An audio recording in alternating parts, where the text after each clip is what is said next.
Hey everyone, this is Kim with Abundant Life Tarot, here with another unboxing. I actually got lucky today and have two unboxings that I'll be doing today, so you'll probably see me in this shirt again. One I was definitely expecting and the other I was not expecting, so more on that later. The one that we're going to talk about in this video is the Dark Mirror Oracle that I end up having to order from Llewellyn, I believe. Yes, Llewellyn. I had originally pre-ordered this, excuse me, some time ago on Amazon. And of course, it did the whole Amazon lost in limbo thing that Amazon, and it seems like many of the sellers out there are going through. They just don't anticipate properly the demand. So as a result, I'm guessing, as a result of that, then you have the situation where many of us who have pre-ordered months ago are not getting our decks, and it's quite frustrating. So I ended up canceling the pre-order with Amazon because the date came and went that it was supposed to actually be out, and Barnes & Nobles didn't have it yet. That was my go-to for The Angels and Ancestors by Kyle Gray. And I was planning on ordering the Santa Muerte Oracle, but again, I found that it was going through its same kind of situation. So here we go. And I don't think I've ever owned a Lo Scarabeo Oracle before. It's by Laura Sava, Dark Miracle. Is there such a thing as a Dark Miracle? Dark Mirror Oracle cards, and it's Lo Scarabeo. And it is, I don't know if it's her actual artwork or what, but if you've ever heard of the video game Final Fantasy, this is what this deck is drawing its inspiration from. Long time ago, I was kind of into gaming. I mean, a lot, but I wasn't necessarily always playing the most popular games. Some of the games I did play, though, and tried to play, was Final Fantasy. And I love that aesthetic, surprisingly enough. That I wonder if that's the young me aesthetic, or if I'm going to appreciate it this go around as well. And I play games I like those more psychological thriller kind of games like Silent Hill and Resident Evil. You know, those doomsday kind of situations on a video game. That's what I'm drawn to. So when I heard about this deck, I was immediately like, ooh, juice. And I also have been trying to beef up some of my more darker decks. I am going to go to a more seasonal approach for my deck usage. I now have a collection, or amassed enough in my collection where I can do that. And so I found that I wanted to have some more darker decks. And the Dark Mirror, I was drawn to some of the keywords, and then some of the keywords I'm like, I don't know about that. But we'll see. We'll see what we've got going on here. So there's the box. And it's it's an interesting size. I may be able to, let me get the Hay House decks. 1 second.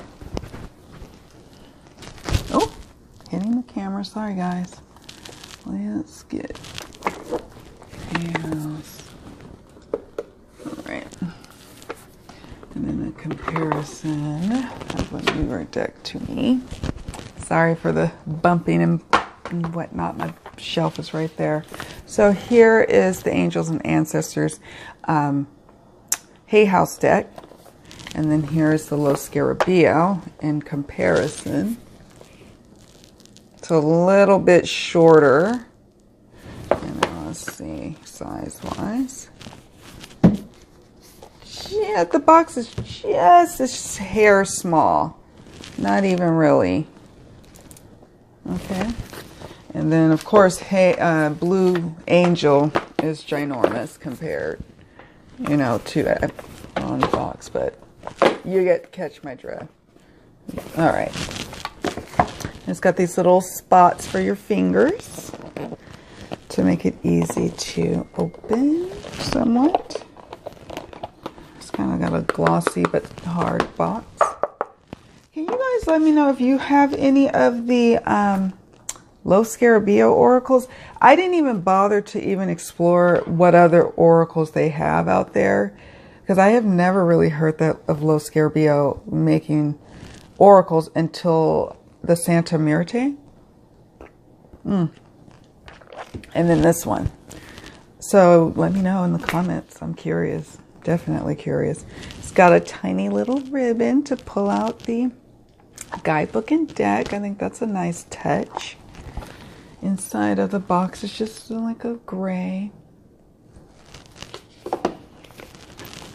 Because we don't need a message in there. I mean, getting spoiled, aren't we? With me expecting, oh goodness, I do like this. Maybe like a flash of silver writing or something would have been nice, but that's just me being nitpicky at this point. Okay, now Laura Sava must be the creator of the artwork, and then we have Riccardo Minetti on the actual guidebook. And look at the little guidebook. Now, this, I'm sure it is in multiple languages, so it's not like it's like all devoted to the American or English meanings, not just American. I'm sorry, I'm all over the place today. Political stuff is happening in our world, and so I've been kind of distracted and watching it today on my half day off, and I got it all in my brain. I need to do a clearing and let that go. All right, so this is the section, yeah, for the English section, which for Los Scarabeo isn't that bad, right? Okay, and let me tell you, it's this typical languages: English, Italian, Spanish, French, Portuguese, and Russian. Is that an actual language? I need to educate myself. It talks about what is a dark mirror. And let's read from the experts. Let's do an excerpt. Can't talk. Excerpt reading. Potentially, it is the murky surface of our wounded, scarred spiritual lakes. As we live out each day in our modern society, our spiritual self is under constant pressure, often a neglected and abused child in the cold mansion of our humanity. We do our best to nurture and protect it, but we often fail, distracted by duty, reason, greed, and unsurprisingly, the pull of the material world. Or it could be the screen of a mobile phone, a laptop or pad, or even a larger silent TV screen. Isn't it ironic that we give to these black devices the power to be the windows to our world? Wow. Still, even with all the faults of being human, it is a little cliche to see darkness as our only way to be real and true to ourselves. Like that. It's not that. Darkness, as light, as hope, as energy, is an ingredient to life, a part of the spiritual as much as it is part of the emotional and of the physical. Darkness is also a metaphor for many psychological processes we go through every day. It is not an unknown world, neither is it an unexplored and dangerous land, nor, and I will also add, unexpected. It is expected. Sometimes we just forget what we have set the intentions out from a ways away. It's just a part of us. Oracles are a simple tool to ask a question and receive an answer. They allow us to delve deep into the darkness of who we are and why. What changes among them is what kind of questions and what kind of answers. Then it goes into 5 concepts. Each card within the Dark Mirror Oracle has an aspect relating to one of the following 5 concepts. As you read over each card, use these ideas to understand what is going on in your spiritual soul. The moon. So she's got these 5, well, it says the moon. The moon is about the cycle of nature. It waxes and wanes. You know, it has rhythm. I'm going to paraphrase. Not all darkness is without light, even if with the light of the moon. Grief processes. This is what she's talking about, the grief processing. Denial, anger, bargaining, depression, and acceptance. Then visual seed, a description of the card as it looks like. It could offer a meditation seed. So look at the card and let it speak to you. Sentence, reflection upon the card, meaning through a single sentence to think or meditate on. Going dark. We fear the dark, yet sometimes we need to embrace our fear and walk through it. It is not an easy task because even if we are strong, the darkness can be as strong, and I'll add, if not stronger. It is a part of us and strikes where we are weak. It is a necessary process sometimes. Stare into the darkness, walk into the darkness, and let the darkness in. Look into a dark mirror. And then she gives some different ways to read it, you know, a more advanced way to read. Returning. Okay, so it says a more advanced way to read. Returning to the very first topic of this booklet, what kind of questions would you ask a dark mirror? And here are some suggested questions. Questions you don't like the answer. Something that probably make you uncomfortable. Questions which force you to change. Questions which make you deal with pain and pressure. So she's giving you some suggestions on how you can work with this particular deck. Not she, I guess he. And then they go into like, okay, questions you don't like answered, some examples. And let's see, it's time, and now it says walking the cards. It's time to meet the cards and their reflections. And so now we're going into the card meanings. I actually like this little guidebook. I mean, it's a low Scarabeo typical situation, but I like it. I think it's cool. So how many, does it say how many cards?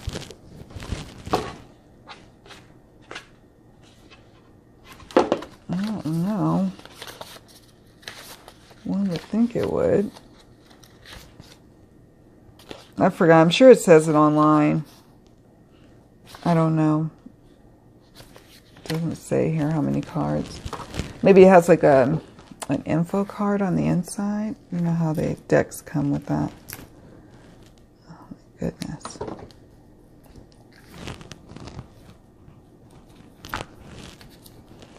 I'm like, really, with all the little... Here, I'm glad it got here all safe and sound. All right, so, because lately Dex has been having some issues. All right, so here are the backs. It's glossy. Trying not to get a glare. But backs, okay. Again, just a standard oracle size, which I like. Not gilded or anything, but you could probably easily etch these in black and it'd be awesome.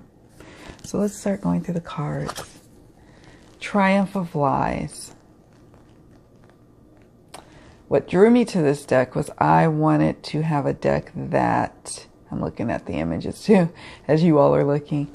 I wanted a dark deck, and I liked the messages or the keywords in on each of the cards. What I'm not really a fan of, and I know it's supposed to be in a mirror, but I don't like the disjointedness of the images. That may change over time. I may come to appreciate that, but it definitely wasn't a selling point for me. I'll say that. What was a selling point was some of the keywords and some of the images that were chosen. Triumph of Lies. I mean, you could have a mirror, right, and have it just like a circular mirror or a square mirror. It's not necessarily going to be in these 1970s, you know, cutout mirrors that you had that you may have remembered in your parents' house, or at least I did. Today for Tomorrow.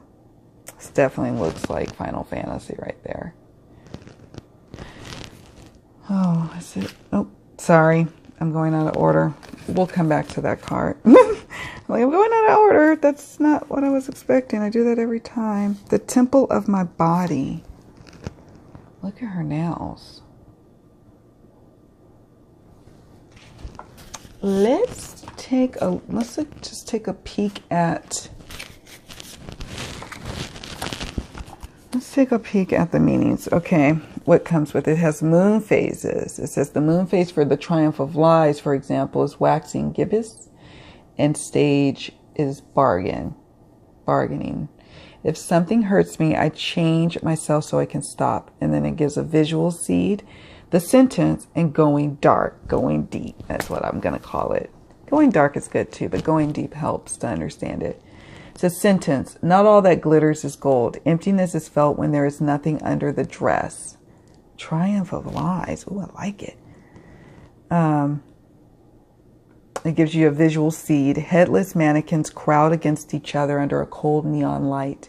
They are dressed in luxury clothes and pricey accessories. Among them, one has a crowned skull floating where her face was supposed to be. And that's why they said not all that glitters is gold. Emptiness is felt when there is nothing under the dress. The triumph of lies is about appearance. This is the going dark part. And appearance is always so important in the world. Day by day, it seems more important. Can that be a lie too? We seek to be what the world outside desires and not necessarily society at large. Our family, our partners, or friends place judgments on what we should be. In the dress we choose, we carve a mask of expectations, behaviors, and values to live by. It offers stability to ourselves and to our relations, as being honest and true to ourselves can be too tiring, too easy to make us hurt. Unfortunately, the relationship with our mask is not as straightforward as it feels. Inside the mask, envy grows, vanity takes root, lack of confidence becomes a habit. It gnaws at us and hurts us from the inside. It feels like it is ourselves, but it's not really authentic. It is just a lie we have made habit to believe in. When our lives became a gilded cage and our dress became a burden, we should remember that we were born naked. Oh my God. Oh my God. That meaning. That's why I got the deck. And there was no, like, you know, when they do pre-orders or not, yeah, pre-orders. What would be nice, and some of the independent deck creators do it, which I appreciate, is they put like a little excerpt of the guidebook, and some pre-orders will do that, like on the mass-produced decks, but not all of them, and they should. Some of us are definitely drawn to the artwork, and it's super important, especially if we're professional readers. But some of us who are maybe using this deck to read for ourselves want a damn good guidebook. Just saying. Another little tip from someone who loves tarot and oracle. All right, so we have the Temple of My Body. Wrong way. Obsession. Is this me?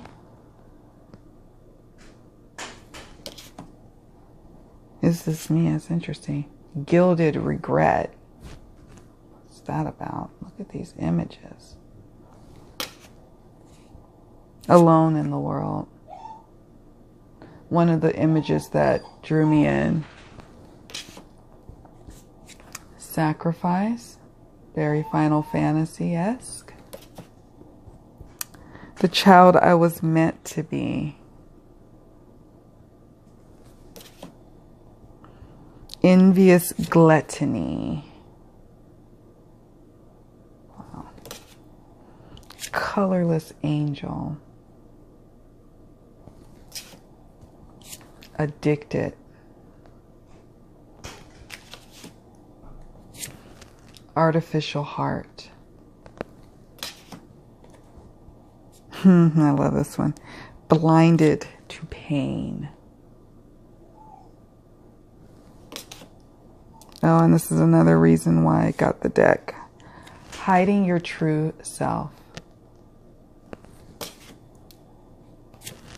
Masquerade.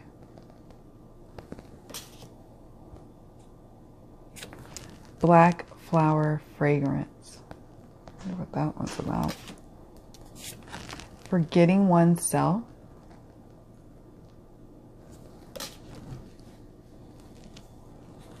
Naked before the stars. I like this one.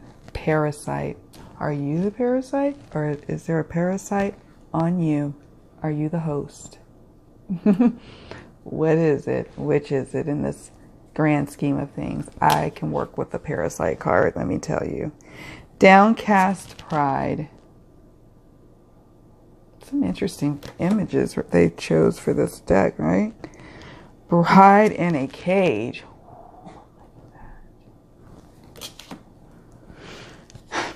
I won't cry for you. Revenge. She's looking very Queen of Swords. That's like a Queen of Swords reversal, man. Queen of my world.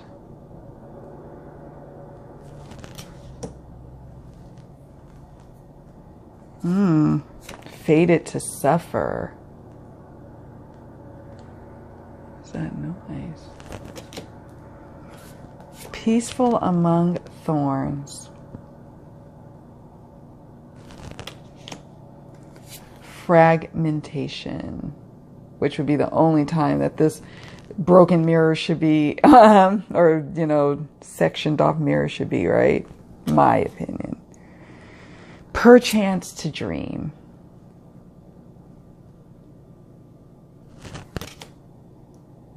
Anger in chains.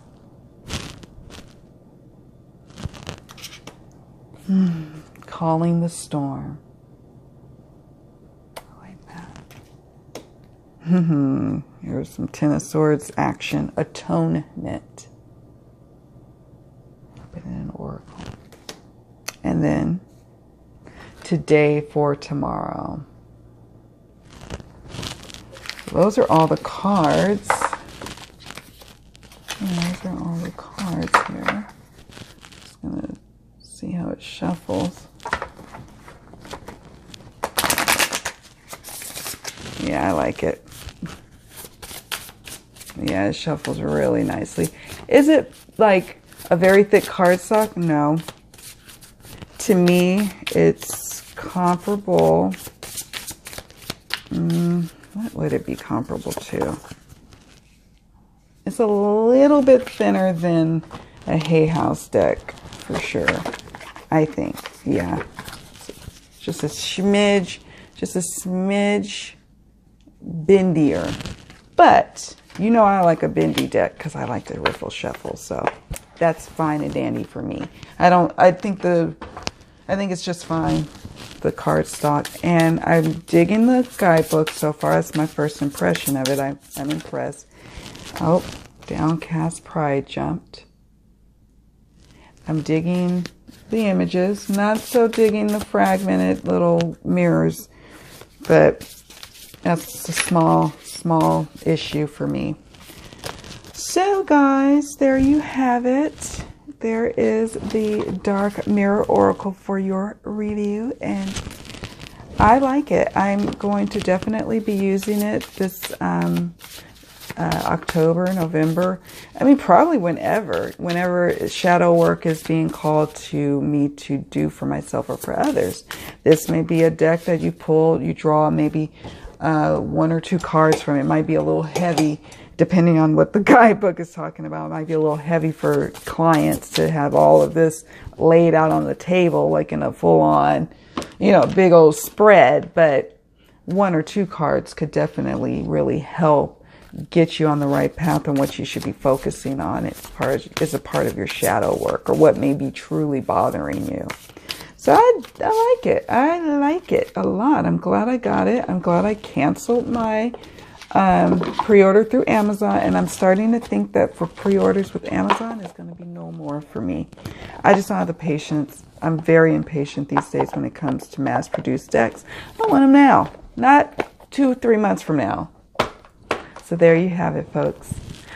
The Dark Mirror Oracle. Thank you all so much for watching. Let me know what you think, and much love and many blessings.